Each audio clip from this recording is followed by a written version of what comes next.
مسيت العافية عليكم. المواقف الجارحة أحيانا تكون حالة استثنائية، وممكن أن تكون انطلاقة نحو النجومية، وسالفتنا اليوم كالتالي. الشاعر الكبير عبد الرزاق عبد الواحد يقول: من كنا بالعمارة كانت خالتي المعلمة تشرف على تعليمي وتربيتي، وبعد فترة انتقلت خالتي إلى مدينة علي الغربي، وانتقلنا وياها وصارت مديرة مدرسة بإحدى المدارس هناك. وأول ما دخلت للمدرسة كان صبي بعمري اسمه حسقيل الياهو، يهودي الديانة، ومن عرف بي صابئي التصق بي التصاق عجيب، كون احنا اقليات ولازم نكون قريبين من بعض.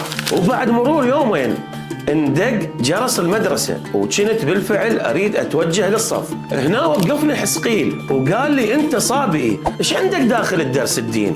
بس تدخل راح يطردك المعلم. وبالفعل اول ما دخل المعلم صاح اسمي وقال لي: اخذ كتبك واطلع برا الصف، انت صابئي، تجابك على درس الدين. هنا قلت له: استاذ، احنا من كنا بالعماره ندرس ونحفظ القران لحد صف الخامس. فصرخ بوجهي بشكل خشن وقال لي: بابا، هاي علي الغربي مو العماره، اخذ كتبك واطلع. وفعلا طلعت من الدرس وبقيت اتمشى بالساحه وبيدي القران اقرا بصوت عالي رايح جاي. وبعد دقائق طلع المعلم وصاح علي، وانا رحت له بوجه مبتسم، كل ظني انه المعلم راح يرجعني للدرس، لكن مره ثانيه صرخ بوجهي وقال لي: انطيني القران، وسحب مني بقوه وقال لي: انطيني اياه، انت صبي وراح تنقص كتاب الله. شاعر عبد الرزاق عبد الواحد انصاب بالانكسار والامتعاض بسبب تصرف هذا المعلم، لكن هذه الحادثة انطت دافع عظيم وكبير للشاعر عبد الرزاق عبد الواحد